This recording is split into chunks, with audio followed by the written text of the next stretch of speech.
Qatar के लिए बहुत ही ज्यादा इंसल्टिंग थी। इंसल्टिंग इस मामले में कि जिस अमेरिका ने कतर का इतना साथ दिया हो, जिसकी जगह को यूज किया हो सेंटकॉम कमांड बनाने के लिए, उस कतर ने कुछ दिन पहले तो ईरान से बम खाया था और अभी 4 दिन पहले इजराइल से बम खा लिया। कतर की हुई इस बेइज्जती को कतर संभाल नहीं पा रहा है और दुनिया को इजराइल के खिलाफ इकट्ठा कर रहा है। इसी क्रम में यदि ये तस्वीरें आपको याद हो तो ये वो तस्वीरें हैं जिसमें हमास के कुछ जो आतंकी थे वो कतर में थे, टॉक्स करने के लिए आए हुए थे, सीज फायर के ऊपर बात करने आए हुए थे और उनको इजराइल ने निशाना बना लिया था। मैं यहां पर एक तथ्यात्मक जानकारी आपको फिर दे दूं, क्योंकि इजराइल बार-बार ये कहता आया है कि हमारा अगर कोई भी दुश्मन कहीं पर भी है और विशेष रूप से अगर वो हमास से संबंधित है तो हम उसे किसी भी देश में नहीं छोड़ेंगे। ये कहते हुए उसने कतर पर हमला किया और 72 घंटे में 6 मुस्लिम देशों को निशाना बनाया। ये जो घटना थी 10 सितंबर और 11 सितंबर को हमने अंकित इंस्पायर इंडिया पर आपसे डिस्कस की थी। अब इसी के ही रिटेलिएशन में ये सारे देश इकट्ठे हो गए हैं। आपको याद होगा बेंजामिन नेतन्याहू का वो स्टेटमेंट जिसमें उन्होंने कहा इजराइल ने शुरू किया है, इजराइल करेगा और वो इसकी पूरी जिम्मेदारी लेता है। और इस बात को उन्होंने इसी तरह से बोला था कि हमास कहीं पर भी अगर है तो वो खत्म कर दिया जाएगा दुनिया के किसी भी देश में। और ऐसा कहते हुए ही उन्होंने कतर के साथ-साथ कुल 6 देशों के ऊपर, जो कि अरब देश ट्यूनीशिया भी था, फिर चाहे सीरिया था, यमन था, कतर था, लेबनान था, गाजा था, इन सब जगहों पर इन्होंने हमले कर दिए। ये जो पूरे हमले हुए, इस पूरे हमले के पीछे की पटकथा में केवल एक ही बात निकल कर आई कि जिस कतर ने ट्रंप पर इतना विश्वास किया, इजराइल ने उस पर गोला चला दिया। बस इसी को ध्यान में रखते हुए मुस्लिम ब्रदरहुड को याद दिलाने पाकिस्तान चला आया, सेम डे कतर पहुंचते हैं और कहते हैं कि सर आपके साथ बहुत बुरा हुआ है, आइए सबको बुलाइए। तो सबको बुलाने में अरब इस्लामिक समिट आयोजित की जाती है 14 और 15 सितंबर के दिन, और उस अरब इस्लामिक समिट के अंदर कतर इन सभी देशों के राष्ट्राध्यक्षों को इनवाइट करता है, इनके फॉरेन मिनिस्टर्स को इनवाइट करता है और बताता है कि हमें क्या करना चाहिए, क्योंकि अल्टीमेटली इजरायली डिफेंस फोर्सेस हम में से किसी भी देश को इसलिए निशाना बना सकती हैं कि हमारे यहां हमास का लीडर है। आपको ये तो याद होगा साथियों कि पिछले बार जब हमारे यहां पर पहलगाम हमला हुआ था, उससे पहले हमास के कुछ आतंकी पाकिस्तान में आए हुए थे। भविष्य में चूंकि इजरायली डिफेंस फोर्सेस ने यह कह रखा है कि वो दुनिया में कहीं भी हो हम अपने दुश्मनों को नहीं छोड़ेंगे, इससे ये बात तो निकलती है कि अब हमास अगर पाकिस्तान में भी है तो इजराइल उसे पाकिस्तान में भी निशाना बना सकता है। इसी के चलते इन सभी देशों ने मिलकर कसम खाई कि क्या हम सब लोग मिलकर के नाटो की तरह अपनी एक फोर्स ना बना लें। नाटो की फोर्स से तात्पर्य है जैसे नाटो के अंदर आर्टिकल 5 काम करता है, जो कहता है कि अगर नाटो कंट्रीज में किसी के ऊपर भी कोई देश हमला करेगा तो हम सब मिलकर जंग लड़ने जाएंगे। बिल्कुल उसी तर्ज पर दोहा में आए हुए ये अरब इस्लामिक कंट्रीज ने चर्चा की कि अगर हम में से किसी भी देश पर हमला हो तो हम क्यों ना अरब नाटो बना ले, यानी सब की सब देश मिलकर के एक साथ उस दुश्मन से लड़ने चले। इस आइडिया को दोहा के अंदर टेबल किया गया, रखा गया। इसीलिए ईरान ने कहा कि इस्लामिक नाटो होना चाहिए, इजिप्ट ने कहा बिल्कुल होना चाहिए, पाकिस्तान ने कहा ज्वाइंट फोर्सेस होनी चाहिए। तमाम प्रकार से दुनिया भर के देशों ने अपनी अपनी राय रख दी। आज के सेशन में हम जिक्र करेंगे कि क्या ये स्थिति अगर बनती है तो क्या कतर इजराइल से बदला लेगा उस दिन का जब कतर के ऊपर इजराइल की तरफ से बिना पूर्व सूचना के हमास को निशाना बनाया गया था, जबकि कतर बार बार यही कहता रहा कि हमास में अपनी मर्जी से नहीं, अमेरिका के कहने पर उनको अपने यहां जगह दिया हुआ था। अमेरिका ने अच्छा सिला दिया मेरे प्यार का और बम मरवा दिया हमास के मेरे यार का। तो कुल मिलाकर के इन्होंने अल्टीमेटली ये नुकसान पाया कि दुनिया में जहां ये कतर अपनी इमेज बना रहा था कि मैं बहुत ही अच्छा देश हूं, दुनिया में शांति स्थापित करा सकता हूं, उसके साथ बहुत बड़ा धोखा हो गया। अच्छा, अब इस पूरी घटना को अब हम विस्तार से बताएंगे, क्योंकि कहीं ना कहीं इजराइल और अमेरिका के बीच भी कोई तो वार्ता चली रही होगी। और अगर ऐसा होता है तो क्या इजराइल वैसे ही 6 डे वॉर देखेगा जो 1967 में देखा था, जब अरब के कई देश एक साथ इजराइल के खिलाफ हमला करने निकल पड़े थे। अगर ये 50 देश एकजुट हो जाते हैं तो क्या इजराइल नया हमला देखेगा? और अगर ऐसा हमला होता है, इसकी सुगबुगाहट होती है,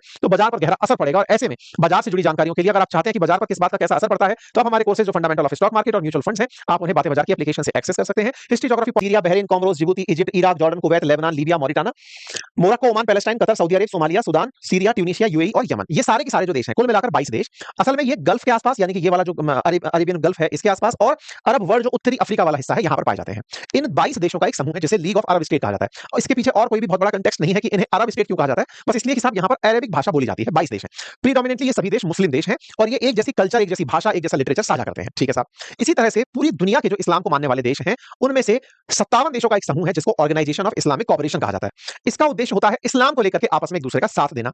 इनकी संख्या 57 देशों की संख्या है। ये पूरी की पूरी लिस्ट है जिसमें कि ये 57 कंट्री शामिल है। पाकिस्तान जो है वो अरब लीग ऑफ अरब स्टेट का मेंबर नहीं है, वो ओआईसी का मेंबर है। अब मैं आपको यहां पर थोड़ा सा ये जो ओआईसी के सदस्य राष्ट्र हैं इनसे हटकर पाकिस्तान की थोड़ी सी जानकारी दे देता हूं। इन ओआईसी के 57 देशों में एक पाकिस्तान भी है, ऑर्गेनाइजेशन ऑफ इस्लामिक कोऑपरेशन में। इकलौता वो पाकिस्तान ही देश है जिसके पास न्यूक्लियर वेपन है इन ओआईसी कंट्रीज में, नंबर 1। दूसरा, जो लीग ऑफ अरब स्टेट्स हैं, अगर उन देशों को भी मिला लिया जाए तो 57 उधर से और उधर की तरफ से 22, उनमें से 22 में से कुछ देश इस ओआईसी में भी कॉमन है। किसी भी देश के पास एक्सेप्ट पाकिस्तान न्यूक्लियर बॉम्ब नहीं है, इसलिए पाकिस्तान इन लोगों की नजर में बहुत इज्जत पाता है, नंबर 1। नंबर दूसरा, ये जितने भी देश आपको दिख रहे हैं इनमें सबसे ज्यादा जो बड़ी स्थल सेना है वो इजिप्ट के पास है, जो कि नाटो की टास्क फोर्स के बारे में नाटो फोर्सेस की तरह अरब की फोर्सेस बनाने की बात करते हैं। ठीक है साहब। इन दोनों समूहों की मैंने चर्चा क्यों की, तो 52 उधर से 57 उधर से, कुल मिलाकर के इनको डायरेक्ट जोड़ दोगे तो गलतियां हो जाएंगी। दोनों में कुछ कॉमन देश भी हैं और ये मान के चलो कि 57 में ही वो 52 भी शामिल है। इन देशों को दोहा ने तत्काल प्रभाव से आमंत्रित किया, कहा कि लीग ऑफ अरब स्टेट्स और ओआईसी वाले तत्काल प्रभाव से दोहा पहुंचो। बोले क्यों? बोले 9 सितंबर को इजराइल ने हम पर हमला कर दिया। हमला किया, इससे हमारी संप्रभुता चैलेंज हो गई और इजराइल ने आप लोगों के लिए भी एक संदेश भेजा है। अब आप पूछेंगे ऐसा क्या भेज दिया इजराइल ने? इजराइल ने हाल ही में एक ऐसा शिगुफा छेड़ दिया जिसके चलते सारे के सारे अरब वर्ल्ड्स और ओआईसी कंट्रीज में एक डर का माहौल बन गया। इसी के चलते ये सारे देश यहां पर एकत्रित हुए। इस बीच में मिनिस्टर जो है कतर के, वो निकल निकल करके यूके के नेताओं से मिल रहे हैं, एडवाइजर से मिल रहे हैं, स्पेनिश एम्बेसडर से मिल रहे हैं। मतलब कतर लगातार 9 सितंबर से अब तक दुनिया भर के एम्बेसडर से, उनके के जनप्रतिनिधियों से उन सबसे मुलाकात करता आ रहा है। ये तस्वीरें बताती हैं कि लगातार कतर की मीटिंग्स चल रही हैं अपना स्टैंड बताने के लिए कि हम पर हमला क्यों हुआ, जबकि हमने हमास को अमेरिका के कहने पर ही अपनी जगह दी हुई थी। बार-बार इनके जो प्रधानमंत्री हैं कतर के, जिनका नाम है अब्दुल रहमान बिन जसीम अल थानी, ये हर जगह कतर का स्टैंड रखते हुए दिखाई दे रहे हैं। ठीक है साहब, ये मिनिस्टर ऑफ फॉरेन अफेयर्स की ट्वीट। अब कहानी आती है कि ऐसा क्या हो गया जिसके चलते 50 के 50 देश तैयार हो गए कि चलो हम चलते हैं कि असल में कतर के साथ क्या दिक्कत है। तो देखिए यहां पर एक चीज दिखाता हूं मैं। यहां पर एक शब्द लिखा है जिसका नाम है ग्रेटर इजराइल। ये कहानी क्या है इसको इधर देखिए।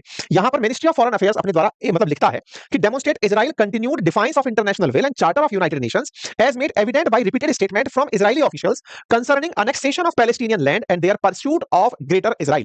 असल में इन्होंने दुनिया वालों को बताया कि इन दिनों नेतन्याहू ने एक बड़ा ख्वाब देखा है और वो ख्वाब क्या है, ग्रेटर इजराइल बनाने का। अब आप पूछेंगे ग्रेटर इजराइल क्या है, भारत की तरह अखंड भारत है क्या? तो ग्रेटर इजराइल क्या है अब मैं आपको वो बता देता हूं। देखिए असल में नेतन्याहू ने हाल ही के समय में इजराइल का एक वृहद रूप प्रस्तुत किया है कि इजराइल बड़ा कैसे हो। तो वो कुछ इस प्रकार से है थियोडोर हर्जिल के अकॉर्डिंग, जिसमें इजराइल की जो विस्तार है वो Jordan, Egypt, Lebanon, Syria, Iraq, Saudi, इन सभी देशों के अंदर ग्रेटर इजराइल के रूप के अंदर यहां पर इजराइल की कल्पना की जाती है। इसका मतलब समझिए कि इस समय नेतन्याहू ने दुनिया को बताया कि असल में तो हम ये वाले इजराइल हुआ करते थे, आज हम छोटी सी जगह के लिए क्यों लड़ रहे हैं, हमें तो असल में ग्रेटर इजराइल की कल्पना करनी है। अच्छा, ग्रेटर इजराइल दो सेंस में देखा जाता है, एक जहां वेस्ट बैंक और गाजा पट्टी भी ना हो उतना बड़ा इजराइल, इसको भी ग्रेटर इजराइल के भारत उसमें देखा जाता है, और एक ये वाला रूप जिसको मैं अब आपको दिखा रहा हूं। इसको आप ऐसे समझिए, जब अखंड भारत की बात आती है तो आरएसएस अपना जो अखंड भारत की बात करती है, अपने संसद भवन के अंदर अखंड भारत की जो तस्वीरें वो लगी हैं, चित्र बना हुआ लगा है, उसमें लेकर अफगानिस्तान से और म्यांमार तक और अफगानिस्तान तक, वहां तक इंडोनेशिया तक के क्षेत्र को अखंड भारत में रखा जाता है। एक्जैक्टली इजराइल भी कहता है कि ये सारे देश हमारे अखंड इजराइल की बात है, ग्रेटर इजराइल की बात करता है। ठीक है साहब, ये बात बोलते ही दोहा में सबको बुलाया गया कि बेटा सुनो, अभी तो तुम्हें लग रहा है कि कतर पर ही गोली मारी गई है, अगला नंबर तुम सबका है, हर देश के ऊपर इजराइल की नजर बनी हुई है।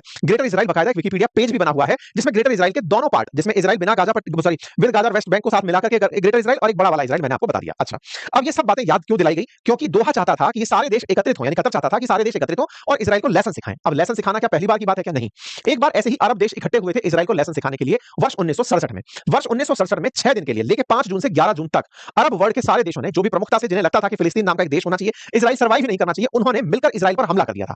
और उस हमले की बदले की कार्रवाई में इजराइल ने अपने आसपास के जितने भी देश हैं उन सब के ऊपर गोला बारूद फेंकना शुरू किया। परिणाम ये निकला कि उस 6 दिवसीय युद्ध में इजराइल ने बड़ा हिस्सा इजिप्ट से छीन लिया, जॉर्डन से छीन लिया, सीरिया से छीन लिया, लेबनान से छीन लिया, गाजा पट्टी से छीन लिया, वेस्ट बैंक से बहुत बड़े एरिया को इजराइल ने 6 दिन में अपने कब्जे में ले लिया था।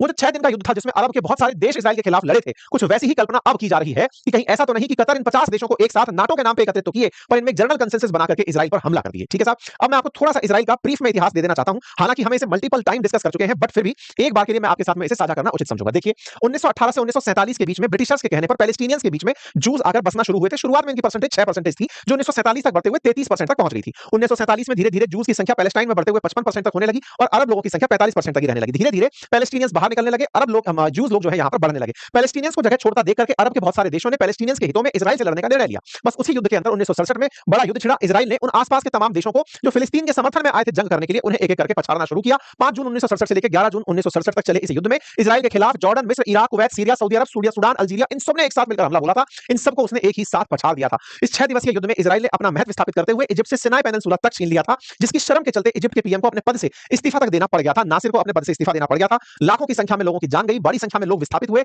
और जगह छोड़ करके एक जगह से दूसरी जगह पैलेस्टीनियंस चले गए। खैर, ये सब बातें मैं आपको क्यों बता रहा हूं? क्योंकि ये जो हरकत हुई थी फिलिस्तीन के साथ में, ये जो हरकत हुई थी इजराइल के साथ में, इसी की ही परिणति फिलहाल 7 अक्टूबर को फिर से देखने को मिली, जब अरब वर्ल्ड की सहमति पर गाजा में रह रहे हमास ने इजराइल पर हमला किया, अक्टूबर 7 का अटैक किया। अक्टूबर 7 के अटैक के बदले ही इजराइल ने निर्णय लिया कि अब जब तक मैं गाजा से हमास को नहीं मिटा देता तब तक नहीं रुकूंगा, और तब से लेकर के अब तक इजराइल गाजा से बदला लेता आ रहा है। इसी के चलते हमास, जो कि इजराइल से निकल करके कतर में आकर शरण लिया हुआ था, या दुनिया के किसी भी देश में हमास शरण लिया हुआ था, नेतन्याहू ने उन्हें वहीं पर टारगेट किया।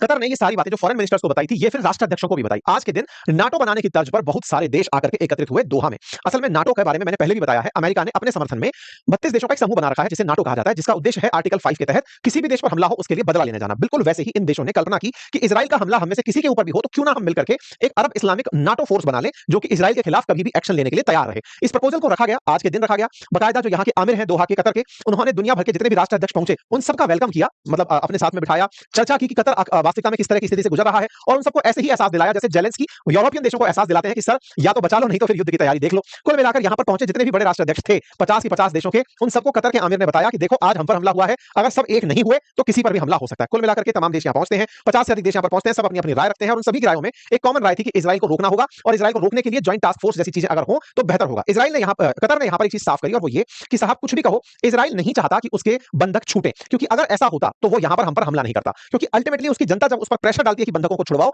तो बंधकों को छुड़वाने के नाम पर नेगोशिएशन करने जिन लोगों को उसने भेजा कतर में, उन्होंने ही बता दिया कि नेगोशिएशन हो कहां रहा है और उन पर गोला चला दिया। कुल मिलाकर के लगता यही है कि नेतन्याहू चाहते ही नहीं है कि बंधक छूट करके वापस बाहर आए। उनका असल उद्देश्य पैलेस्टीन पर कब्जा करना है, गाजा पट्टी को साफ करना है। तो ये तो हो गया इन सबकी चर्चा, ये सभी राष्ट्राध्यक्ष पहुंचे और इन्होंने यहां पर पहुंचकर अपना काम किया। अब सवाल बनता है कि जब 50 देश के नेता एक साथ कतर में बैठे हों, नेतन्याहू उस समय क्या कर रहे थे? नेतन्याहू के पास किसका सपोर्ट है? तो भाई साहब इनके पास सपोर्ट है अमेरिका का।